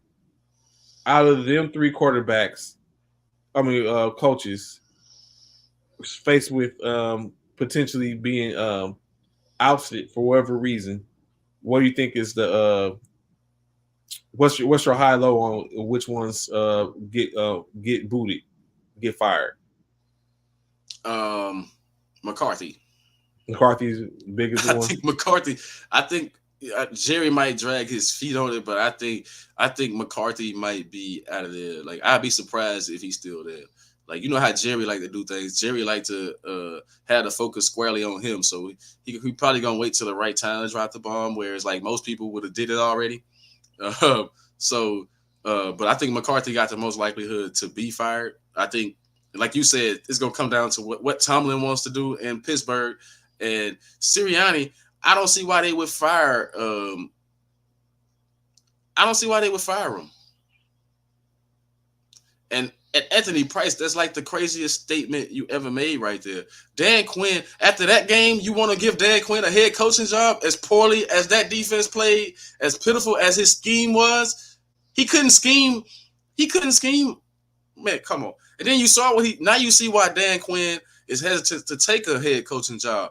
He was the coach down there in Atlanta. I'm telling you, when they lost the Super Bowl, when they blew the big lead in the Super Bowl, you saw what his defense did. His defense is fold because his schemes, he goes away from what made them play good. You know what I'm saying? Okay, good. Because I was gonna say Dan Quinn should not be a head coach. I know he gonna get looks, but he should not be a head coach. I wouldn't bring him to my organization if I was somebody. I mean, you see what happens. Like, yeah, like no, man, that's awful. McCarthy can go somewhere else and get a job. So he gonna be good. Like right now, I think McCarthy, if McCarthy hit the market right now, he'll probably land at minimum Carolina or somewhere. You know what I'm saying? I mean, at minimum. Like he gonna get a job. Maybe Washington. Maybe he just stay in the division. They go right to Washington or somewhere. But he 12-5, 3 years in a row. So McCarthy can get another job. So looking at it, of course, like we said, speaking of staying in the realm of the job, we spoke about it briefly earlier, in which we talked about how the Chargers are basically conducted a series of interviews. Of course, they interviewed Giff Smith. They interviewed their offensive coordinator, like we said, Kellen Moore, defensive coordinator Patrick Graham, the Ravens offensive coordinator Todd Monken, as well as Steve Wilks and Mike McDonald, both defensive coordinators from the 49ers, and the defensive coordinator from Baltimore. And, of course, Leslie Frazier, another defensive coordinator. So, key and foremost, it looks like the ownership wants a defensive coordinator as their head coach. Looking at that, what do you think? What do you think about that? Interviewing Didn't they just do that? Did they just do that? I guess they're looking to fill their role seal. That's what they want. I mean, didn't they just do that? Didn't they see how that panned out? Man, get you somebody that can coach both sides of the ball. What's this thing that you got to be an offensive or a defensive guy? Like, get somebody, you know what I'm saying? Get somebody that's well-rounded on both sides. I mean, they out there. Y'all, they just don't look at them, right? You go after this guy because you always want to poach the next guy's coordinator and make them the head coaches. That's the trend right now. But, you know, like, go after somebody, like, get somebody that can develop your quarterback. So if anything, you get somebody offensive-minded. You know what I mean? You get somebody offensive minded because somebody got to develop your quarterback. Like your quarterback is not developed enough to win meaningful games. So you got to get that done. Or you're just going to waste his career. Your quarterback got way too much talent to be where he is career wise. So you get somebody that's going to develop your quarterback. Like stop with all this. Like you put all the money in the quarterback, but you won't get the right stuff to develop him. I don't understand. So believe the best. You think Bill Belichick is best for Atlanta, or I mean, I know your wish list is to bring him to D-Town, but being that I don't know how much of that. I mean, it's not far off. I don't think when it all was all said and done. But like you said, it probably won't mesh well between him and Jerry for the most part. But outside of Dallas, do you think Atlanta is the best place for Bill Belichick, or do you see any other teams that are any other places that are out there, i.e., the Chargers, the Commanders, the Panthers? What else is available? Well, he just left New England, Seattle, and then the Eagles already locked in. So. Any other franchise out there that you think Bill Belichick could be good at coaching besides Atlanta and Detroit? Dallas. Maybe Seattle. I think Seattle, the culture there could probably, they could probably use a Bill Belichick. He get a quarterback other than Geno up there. You already got like Metcalf. You know what I'm saying? Like I know Lockett is getting older in the game. But you got some players up there. But I think he'll be good in Atlanta. I think I think he'll be good, but how far would he really take them? I think Bill want to go somewhere where he can win a Super Bowl. Like he trying to get that 7th one like Brady, man. And I don't think he gonna get it in Atlanta. You know what I'm saying? Like not right now. Atlanta not developed enough for him to go get a Super Bowl. So I'm thinking squads where he can go get a Super Bowl right quick. He could probably go up to Seattle and make them competitive real fast. You know what I'm saying? They was already right there on the cusp. I think just a few moves, he can make that happen. You know what I'm saying? That's why I was saying he come to Dallas. Like, we supposed to have all this talent. He can make that happen real quick. You know what I'm saying? Like get over a couple hurdles. But yeah, I don't think Bill wants to go anywhere where he gotta start all over and and develop from the rise. He's 70-something years old. Like, Super Bowl is important. You know what I'm saying? Right now. So if you want to win now, I even think he could probably get the most. Like, I know the Giants ain't on the market, but a team like the Giants, who show a lot of promise, I think he can get them over the hump. Maybe, you know what I'm saying? Or maybe Tomlin leaves Pittsburgh and then Bill Belichick go there for a year or two. Like, it'll be a short range, so I don't think Pittsburgh will really do that. But I'm just saying, like, that squad right there, like certain spots where it's, but a Super Bowl ready team. Like, nothing that you got to go build. I mean, the Chargers, if they was really serious, they'll look at Bill like, you ready. So in saying that, some of the rhetoric was that Bill going to Atlanta with the opportunity potentially him getting in Justin Fields. Of course, now, in my opinion, I don't think Justin Fields is going anywhere. Are you on the same fact? Do you think Justin Fields stays in Atlanta, or do you think they move Justin Fields and bring in a new quarterback? Man, you don't even know what Chicago gonna do because they always make dumb decisions. They're not the brightest team. Come on, we know how Chicago does things, man. They don't really make all the smart decisions all the time, right? But I think they're gonna keep Justin Fields. I think Caleb Williams getting into the draft shows that they not, you know what I'm saying? At least they're not gonna draft him. You know what I'm saying? I mean, I'm just saying. Yeah. So I think they're gonna keep Justin Fields. If they did let him go to Atlanta, then I might change my mind about Belichick going there, because then you got something. You might have a winner right off the rip. At least division wise, you might have something. Playoff wise, you might have something on it. Then with a weapon like Justin Fields. I know everybody say Bill Belichick fell off here or there, but that's because after 24 years of having to do everything, don't you think you get tired at some point, having to do everything, having to make all the calls, pull all the shots? You know what I'm saying? You go to a team that they already got the players in place and all you got to do is coach. I think he'll be perfect for a role like that. That's me, right? And with a Justin Fields, you bring Justin Fields to Atlanta, all he got to do is go out there and coach. Yeah. I think he can make something with something like that. But with a Desmond Ridder right now or a Heineke, no. So moving on yes, I'll go ahead and move on. So of course, saying that was the cover for those the wild card weekend. Because of the results of the wild card weekend, we move into the divisional rounds where, of course, you have the 49ers will be welcoming the Green Bay Packers in San Francisco, and the Baltimore Ravens will be welcoming the Texans, of course, in Baltimore. And then on the opposite side of the spectrum, we have Buffalo that will be hosting another game, hosting the who's Buffalo playing? The Kansas City Chiefs. And then, of course, on the opposite side, you have the Detroit Lions that will be hosting the aforementioned and talked about. Who's the Detroit guy? Buccaneers. Buccaneers. So of course, that is going to be. There's no real storylines and plots in there, I don't think. Kind of, sort of. I just wanted to say this before we moved on from football. Yeah. I wanted to answer Anthony right there with the Texans head coach. It was the defensive coordinator. But did you see who he got to develop his quarterback? He poached the quarterback coach he took him with him from San Francisco. You know what I'm saying? He poached the quarterback coach. Do you feel what I'm saying? So he brought somebody that could develop a quarterback. You know what I'm saying? That's what he did. Like, think about that. So he's not just a defensive coach.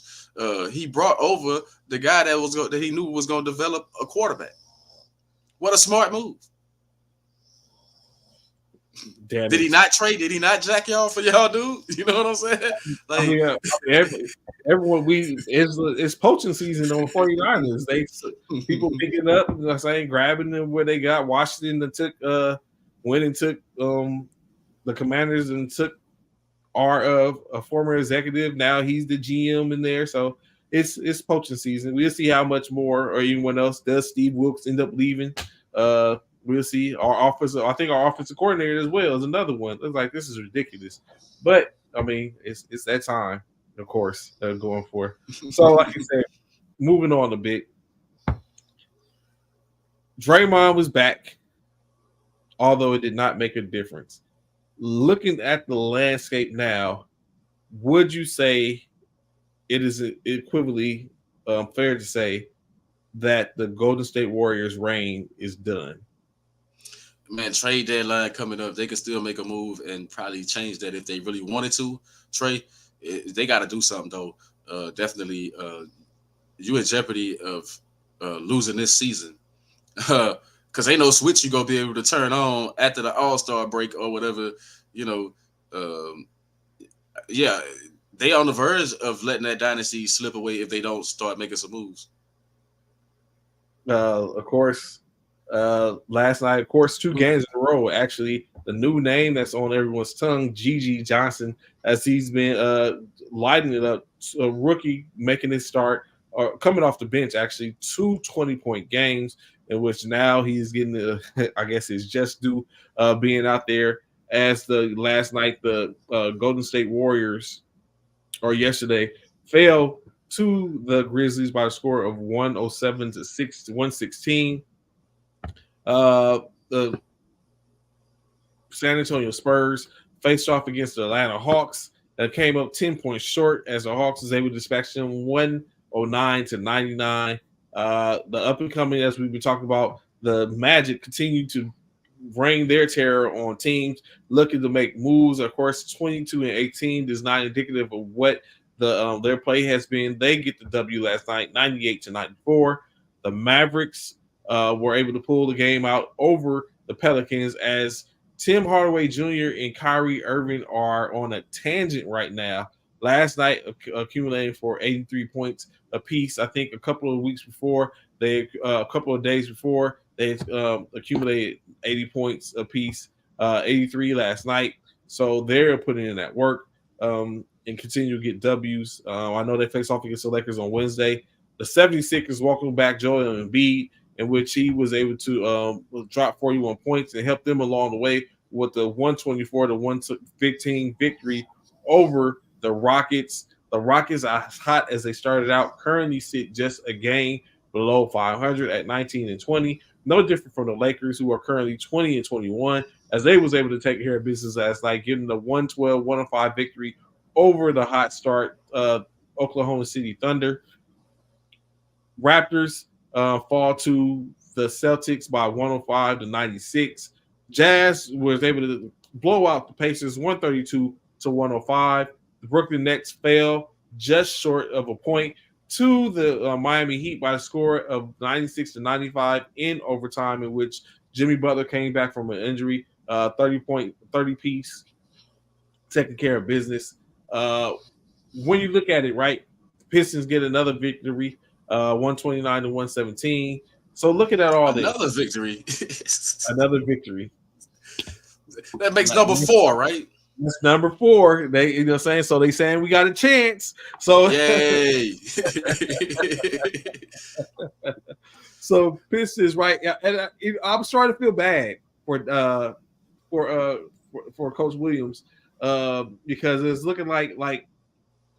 So I remember, right, as a service, I remember plenty of times in which I was a platoon sergeant, and as a platoon sergeant, I remember my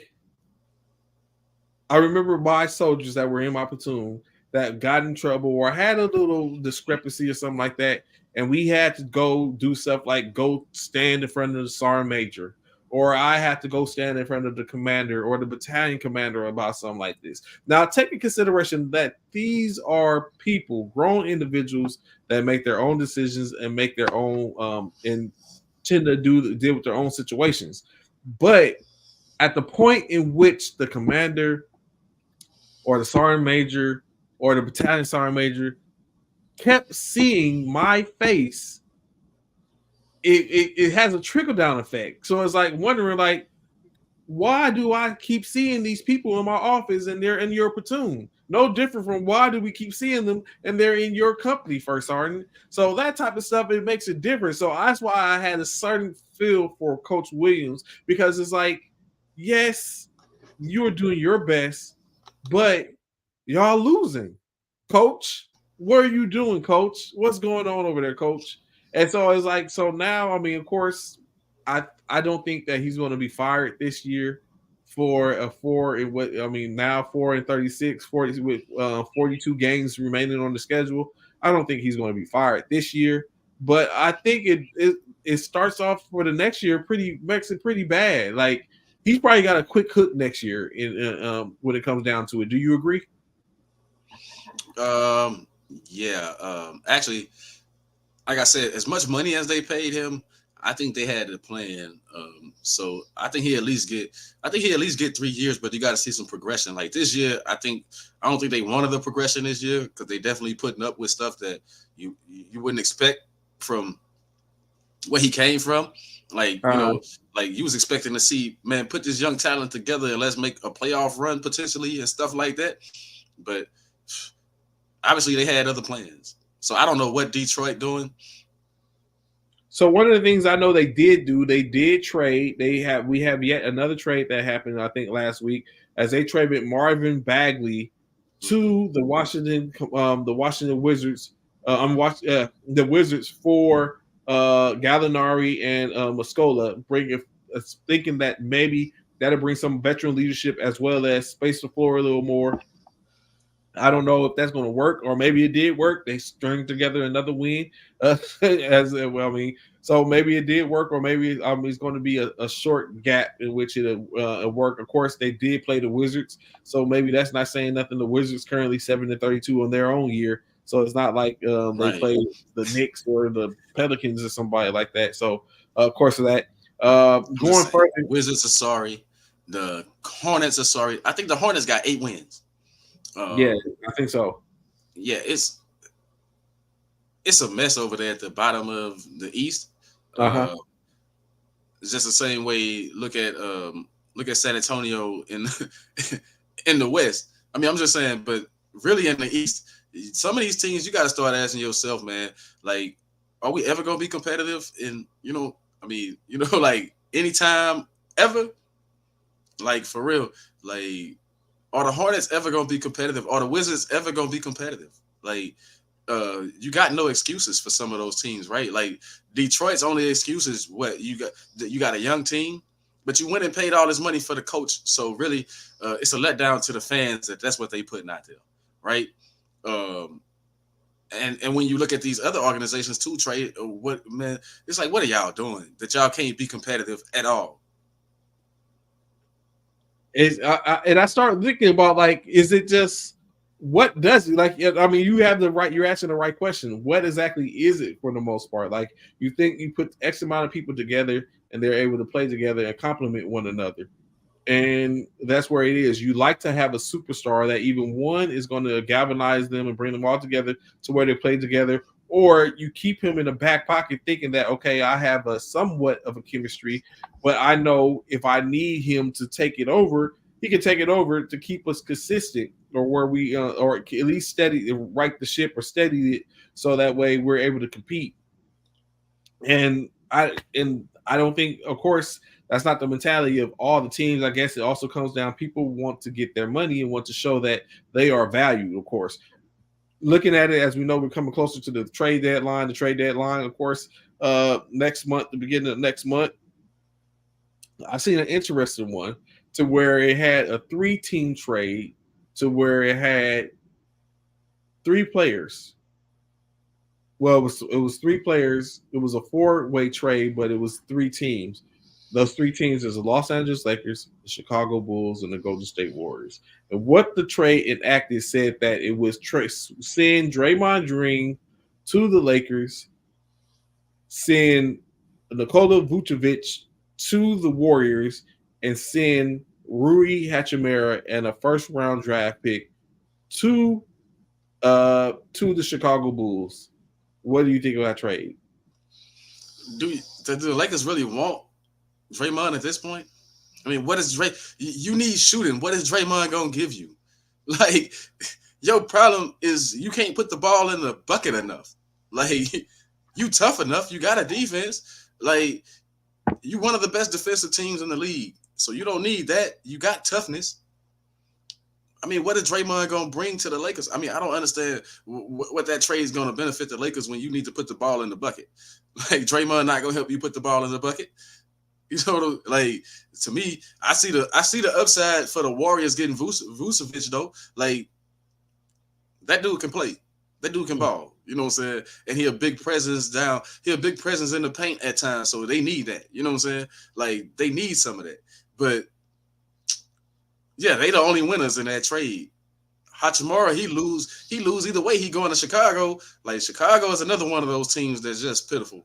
Like, you know, I mean, I'm just saying, Hachimura, yeah, he get the raw end of that deal all the way around. Like, you know, Chicago might look up with a draft pick, but really and truly, what do the Lakers gain from that? Like, they need to make another trade. And you know what? That's interesting to say that, because I looked at it, I was like, maybe years ago we might have wanted that toughness, but I was like, now is not what we need, especially Hachimura. I wouldn't trade. That wouldn't be a trade. I would even caution trading Hachimura for Thompson. Like, if I was the Lakers, I'll be honestly, I just don't know why it is that I don't care for him that much. But D'Angelo Russell would be the person which I would be trying to move if I was LA. And then I'm saying, and the only person I would want from Golden State would be Clay. We need shooting. You need shooting for the in-state. And we need to bring that in. So I will hope that they're not looking at anything else except for we need shooting. I know the DeJounte Murray keeps coming up in conversations in reference to when it comes into the Los Angeles Lakers and making moves. But even DeJounte, not that sold on it. Like, we need specialists at this point. The hunt for the all-around player needs to be put on taps for a second. We need specialists. We need someone that can put the ball in the hole from long distance to open up the floor, spread the floor, bring people out the paint. And we just don't have that consistently now. And so, like you said, bringing in a Draymond is not going to be the answer. Bringing it, I don't know who else is out there that could potentially help us. It seems like everyone else is getting them except for us. Yeah, look, I'm sick of the Lakers, right? Like, they keep doing this dance. Last time I checked, they wasn't even in the playoff picture right now. So, you know, like, but how, explain to me how the same players that you picked up last year and helped you play meaningful ball down the stretch is the same team that you can't get stuff done with right now. I'm really not understanding what the fall off is or what the difference is, you know what I mean? Like, at least in the regular season. So I think what it is that with that squad, you'll see after the All-Star break that they try to turn it up. I mean, and plus, you mean to tell me this same squad was good enough to win this tournament, but now they just fell off all of a sudden? Now all these struggles, I think it's just a mentality right now. I think they just, you know, taking a break for a minute and they're going to come back. Like I think the Lakers, they still going to make a run. I don't think you have to. I think you have to bring in shooting. Don't get me wrong. You need some shooters, a shooter or two or something. But I don't think you have to shake up the whole squad to do, you know, like to do that, right? Like, it's a shooter somewhere out there. Probably on somebody's bench or something that'll come there and have an impact. I mean, you got the second best player to ever play basketball on your darn team. I don't care if he's 30-something years old. And then you got a top 10 player in E. So you got some stuff there. Like, somebody that'll be happy to go and ride those two coattails and do their job to win some games, man. It's a shooter out there somewhere. I think right now the Lakers, they just ain't proud enough or putting enough effort. I think that $500,000 was good enough for some of those dudes. I mean, it's showing, right? That $500,000 in December or whenever they won that, I think it was good enough for, and then let's face it, I have no mercy or no sympathy for y'all because y'all hanging whatever banners in the rafter. You know what I'm saying? And now you want to tell me all of a sudden y'all struggling? What y'all wasn't struggling when y'all was hanging that banner? You know what I'm saying? Y'all wasn't struggling when y'all was hanging that banner. So, hey, I got no sympathy for them. And Darvin Ham is proven to be what we know always happens with LeBron James. They can't coach. Like, name me one coach that was really a good coach that LeBron James has had in his career besides Eric Spoelstra. You know what I'm saying? Take Eric Spoelstra out of it. Name a good coach. Like, like I would say maybe the best, maybe Ty Lue is probably, and Ty Lue just proven that he can coach, right? Like, because as soon as LeBron James left Cleveland, Ty Lue, that they sucked. Like Ty Lue left because he knew they were sorry. You know what I'm saying? Like he couldn't coach them to even be effective and to stay afloat. It's the same thing with Darvin Ham. Take LeBron James off that team, man, and Darvin Ham is not a good coach. Like they realize that. I'm not mad that Darvin Ham got a shot. I think it was a good move to give him a chance, but you're starting to see that he can't coach. So one of the things what you're doing, Darvin Ham decided to do is he decided to go back to the initial starting lineup that he first started with the season off with. So there's no, presumably it's not going to be any more shuffling around or whatever case like that. He's just going to go with what they got. Because remember, one of the things was that he didn't want that the lineup that he wanted he couldn't get because of injury. So he was trying things. So now he has decided, you know what? We're going to roll out what we started with, that being Anthony Davis, LeBron James, Austin Reeves, Sharon Prince, and D'Angelo Russell is currently the starting lineup. So with that being said, hopefully he can start to string some wins along and going from there. Of course, if something happens. Wait a minute, Trey. Go back to what you just said. Did you say Austin Reeves is in the starting lineup? Austin Reeves is in the starting lineup. That's what he started. Didn't I say that about a month and a half ago? About 6 weeks ago, I think we was talking, and I tell you, Austin Reeves needs to be in the starting lineup, and you just now doing it. Think about that. You just now getting around, and then you got to shorten your rotation. It's weird that I said that a few weeks ago, right? And then I forgot what I was watching. I was looking at something, and not an expert saying the same thing that I was saying, that the Lakers need to shorten their rotation. I want to say it was Gilbert Arenas or whatever. He's saying the same thing that I said when I said it weeks ago, that you need to shorten the rotation. You know what I'm saying? Like, that's the only way you're going to be effective. Stop playing 12 dudes and go to playing 8. In which hopefully is going to do it. It started out and maybe they got the dub. Maybe that was a wings beneath the wings of them getting the victory over a more dominant OKC in crypto.com. So maybe that starts to work out. We'll see how that goes up until before. And I think some of it also comes from some of the players in which he was hoping to get back. He wasn't going to get back. What did I say? Probably is $33 million for a player who was not worth it. Vincent was not worth the price tag. Of course, Vincent, and that was one of the people in which he thought he was going to have, but Vincent hasn't been available. And the Lakers trade for anybody, Reeves will most likely have to be part of that deal. So, and that's another thing. Like, you're not going to, in my opinion, Reeves and Hachimura would not be on my list to trade. I mean, just now, it would have to be a certain player to get Reeves and Hachimura off my roster. But what are you gonna get for? I mean, let's just be real. What are you gonna get for D'Angelo Russell? Who in their right mind gonna give you something for that guy? Like, seriously, I mean, no knock against D'Angelo Russell. I'm just saying.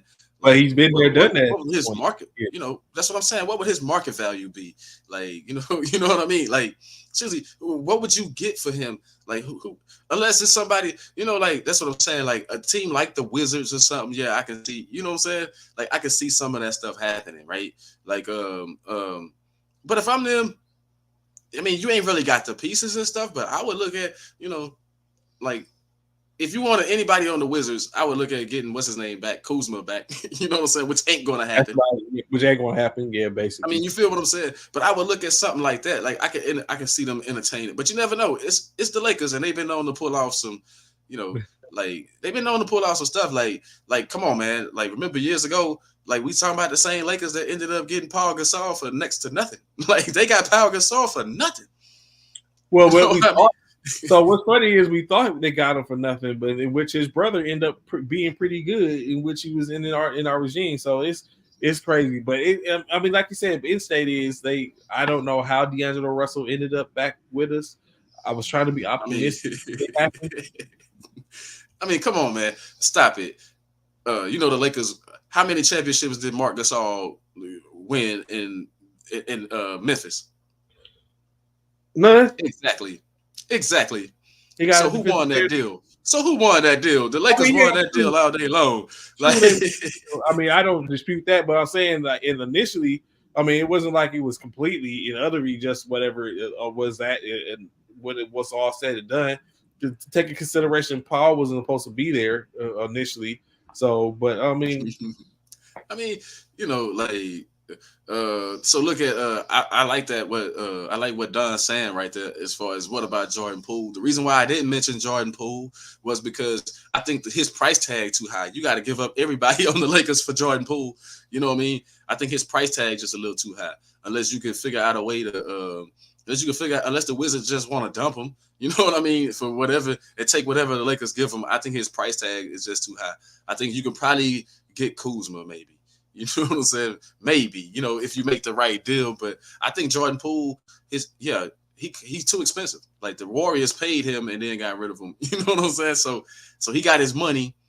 I don't think you can get $100 million man right now to go with LeBron and AD on that squad. But Poole would be a good move. I mean, if you could pull that off, then without giving up everything, without sacrificing a whole lot, to try to keep some players, you don't want to do what Phoenix did. Like, look at Phoenix suffering right now, right?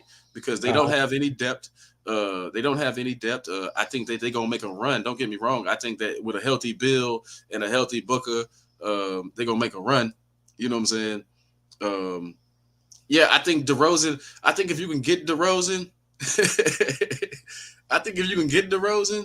that'll be a good move. But remember, they had a chance to get DeRozan before, but they didn't pull the trigger on it. I don't know what's up with the Lakers not pulling the trigger on some of them players. But then again, a lot of what you got to keep in mind is some of these players, they had that clause in their contract, that no trade clause in their contract and stuff like that, and or they can dictate where they want to go. But some of them have spoke out that they won't play for LeBron James. They won't play with LeBron James. I think that's another problem too, getting players that want to play with the King.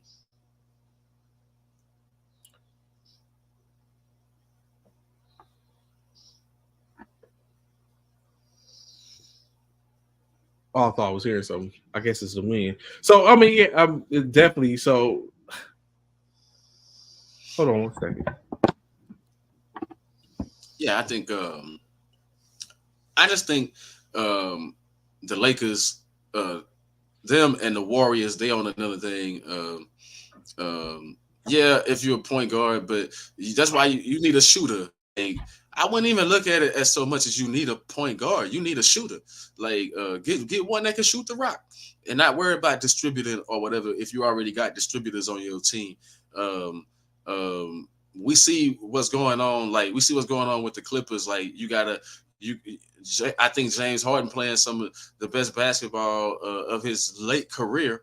The pressure not on him to score no more. He can just blend in. And he can just drop dimes when he got to or whatever. And the pressure ain't on him to have to defend and stuff, because on the back end you got Zubac and you got PG and all them defenders and stuff like that. And I do agree that Golden State, like I said, the trade deadline coming up, they need to make some trades. And if they want to try to be relevant this season, you see they got to make some trades. Yeah, with the Clippers is always healthy. It's always health. But what I'm saying is that you see at first, I know I for one didn't think that James Harden was gonna fit in with them, but you see now he able to play a little bit more loose, and that's what I'm saying. The Lakers need to go for something like that. As far as like you don't need to find a point guard that can distribute and drop. You need a point guard. You need somebody that can shoot. LeBron is a triple double threat on you got assists. AD can pass the rock. So you got assists and stuff covered. You need somebody to come in that can put the ball in the bucket, that can shoot. You know what I mean? Like we saw it. That's why it didn't work with Westbrook, right? Because Westbrook couldn't shoot the ball. If Westbrook could shoot the darn ball, he would have still been on the other side of that locker room in the other jersey, right? But he can't shoot the darn ball. So you need somebody. If you're gonna play with LeBron, that's what made Kyrie so effective. Is Kyrie can shoot. Kyrie can shoot whether he dribbles or whether he goes to the bucket or he can just spot up shoot, right? Like that's what made Kyrie effective when he was with LeBron. Defending a point of attack. Yeah. So I mean, it's plenty of stuff in which definitely what LA for the most part needs, what Golden State needs. So it's in state when you look at it, it's basically become what it has become is that these teams are no longer. These teams are no longer. They're not built to run with these young cats anymore, and that's what it's seemingly starting to come out to. Like they're not. The Lakers are starting to age. Golden State is aging. And that's just what it's becoming for when it comes from a perspective in the West, in my opinion. Good morning, fam. I see you. So definitely. So real quick before we get off here, going back into the college, right? So somebody didn't get a chance to tap in with you yet. What do you think about? I didn't realize we had the NFL draft thing up the whole time. So what was the when you look at it, right? McCarthy has decided to declare for the NFL draft as well as his running back Corum. Initially, Edwards and Stewart had declared, but they're back going to Michigan next year. McCarthy is another quarterback that's going to be a part of the what is starting to turn out and be seen as a rich in quarterback draft. Another one in which the last one that did that, all of them didn't live up to the hype. What do you think about McCarthy going into the draft? I think he'll be a decent. I wouldn't take him real high in the draft, probably a second round. You know how like Tennessee picked up Will Levis in like the second round or something like that. You can get that quarterback like that. Yeah, you can get him somewhere in there. You don't have to you don't over pick this guy, right? I mean, I think he'll be a decent addition, but I don't think he's gonna be like not right away. Like I don't think. I mean, I think this draft is really overstated and, you know what I'm saying, and overrated, right? This draft is coming up in terms of quarterbacks, right? Because of that, the hit and miss stuff. Like we're supposed to see, like Bryce Young he was supposed to be, they said, oh, maybe his size, but remember, he was supposed to be the best thing since sliced bread coming out of that draft, and you see where that's at, right? So clearly, C.J. Stroud was the better choice in that draft. I mean, I'm just saying. So they're gonna get it wrong again. These dudes always get it wrong, especially the so-called experts and the analysts and stuff. They always get it wrong with the draft. Like Caleb Williams gonna be this, he gonna be that. Man, you better wait. I wouldn't bank on it. I'm just gonna put that out there. I wouldn't bank on it. I'm not. I'm with you there. You know what I'm saying? Shout out BA. What's going on, BA? I mean, I'm just saying I wouldn't bank on it. I think actually I think the star quarterback in that draft is gonna be Drake May. In my that's my opinion. I think he the most, because when you watch him play, he the most NFL ready. He can play in the pocket and outside of the pocket. You know what I'm saying? I mean, Williams, you just haven't seen that, man. I think, like you haven't really seen, seen that. Just think about, you have a former Heisman Trophy winner. You have the current Heisman Trophy winner in Jaden Daniels. You have two Heisman runner-ups in Bo Nix and Penix, and Michael Penix Jr. You have the Ford Dre. You have now the college football winning MVP. I mean, college football winning quarterback in McCarthy. Who else? You got who else? Travis? Is he going? Is he going to go pro? Travis. So you have it seems just from the looks of it, there's going to be a lot of quarterbacks that's going to be in there. At least probably 8 to 10. But how many quarterbacks you need? You know what I'm saying? True that. But I mean, so even looking at that, right? We didn't think we needed a quarterback, and we drafted one. He said after 35 years. I wish I could give up. I wish it was that easy to just part ways. Loyalty's a mug, ain't that right? Loyalty's a mug. Loyalty's a mug. But yeah, so we didn't need a quarterback for the most part, at least we thought, and that's how we ended up with Brock Purdy. So someone might be out there that's going to be picked up, and that's going to be scooped. I'm just saying, the Raiders need a quarterback. The teams that need quarterbacks. New Orleans definitely need a quarterback. Seattle need a quarterback. I mean, you got teams that need quarterbacks, but I think you got way too many quarterbacks in the draft, is what I'm saying.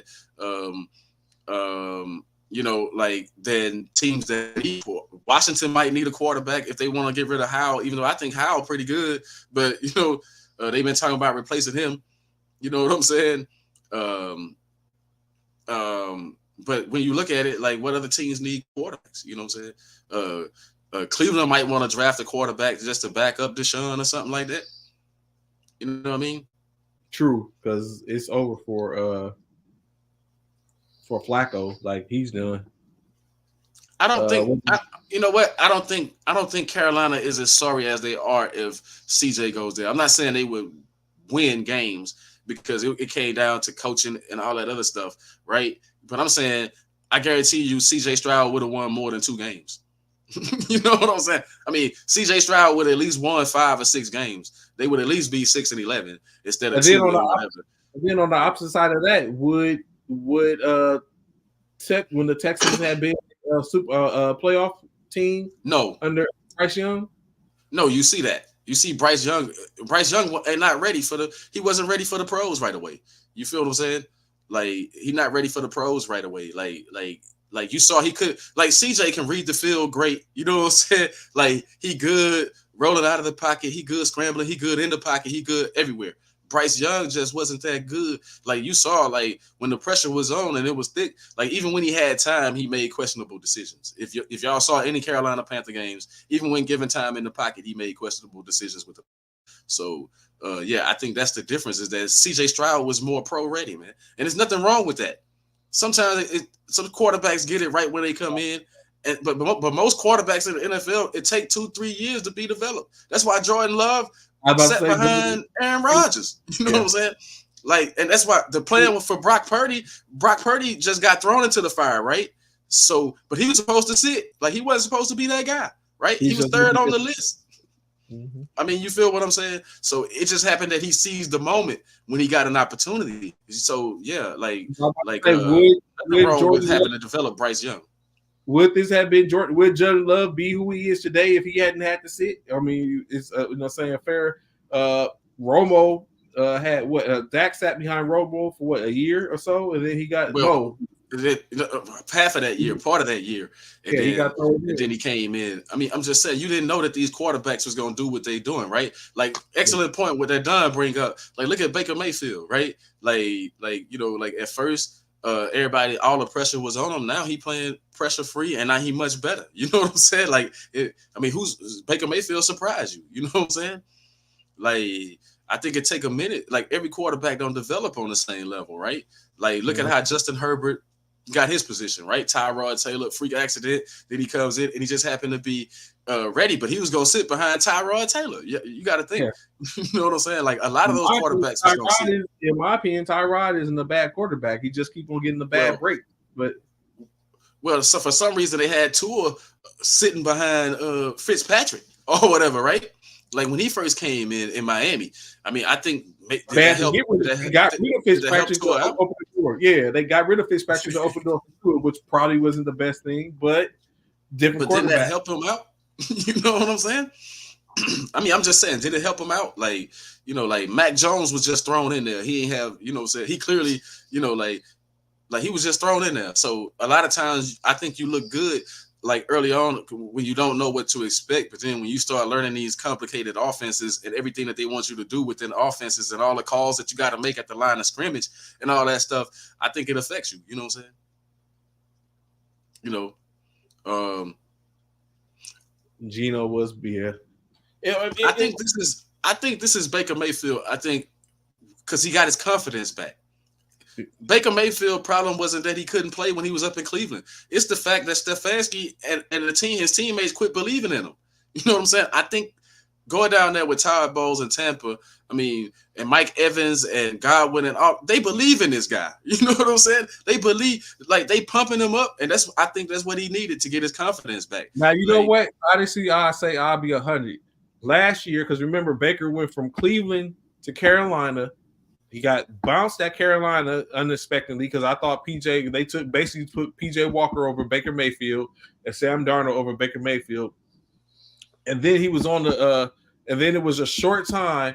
And I just knew for a fact that San Francisco was going to pick up Baker Mayfield. I had it in my heart that they were going to pick up Baker Mayfield. Of course, just like anything else, because just like this year, I thought San Francisco was going to pick up Carson Wentz.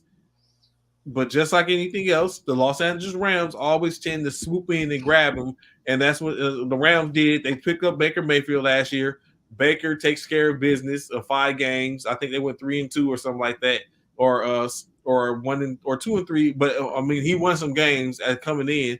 And then next year, you know, he goes to he's going to Tampa Bay, and now of course to compete with Trask, outduels Trask, and this is where he's at. So. I will say I think Baker would have made for a susceptible backup, but we're going to see him as a starter in the system. I think what happens, like you say, he gets his swag back, but I think what Baker's going to end up doing is Baker's going to also start bakering, and he's going to start that bravado and that hockey and all that stuff. Yeah.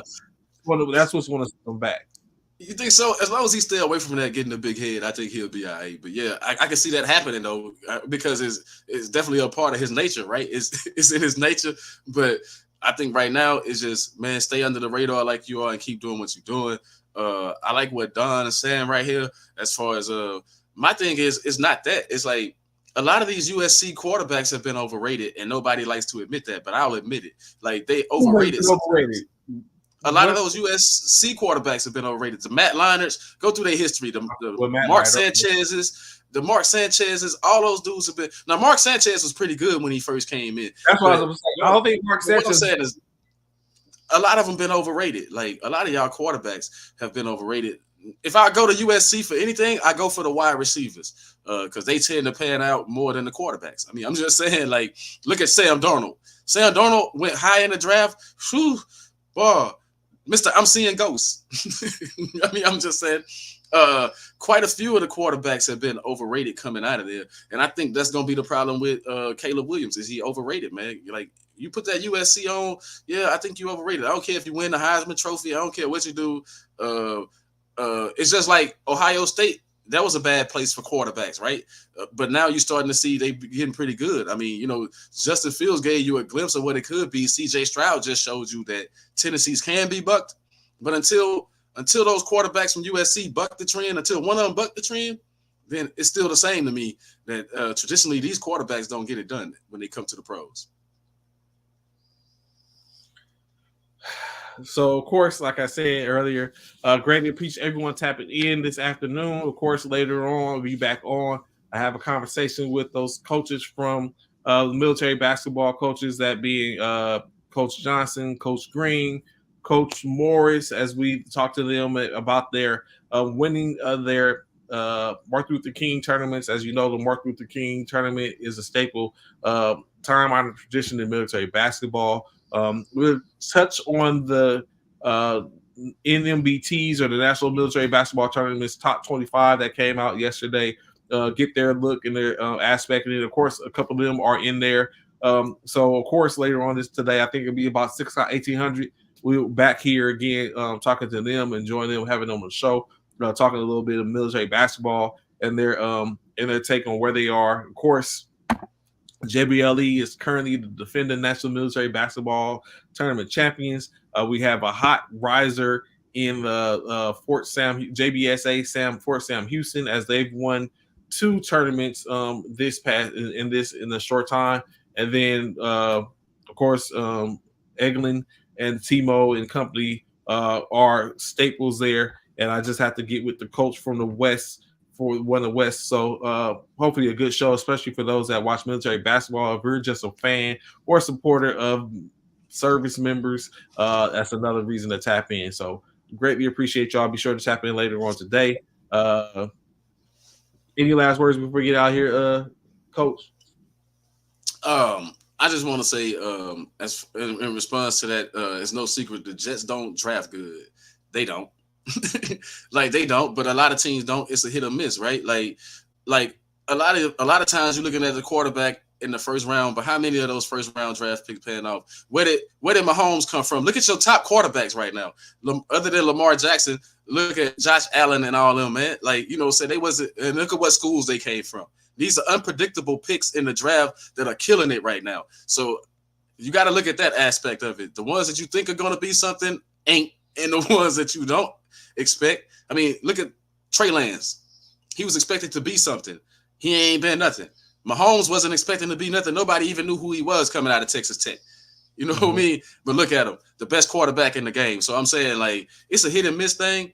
You just got to make sure your scouting is well, I think. And that's for the most part.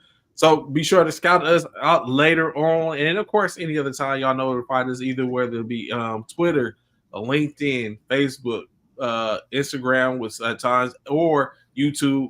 Find us there all the time. Look forward to talking to y'all again, tapping in. I hope y'all enjoy y'all weekend. We in week 3 of the new year. I hope it's going well for y'all. Y'all be easy. We'll talk to y'all. Peace.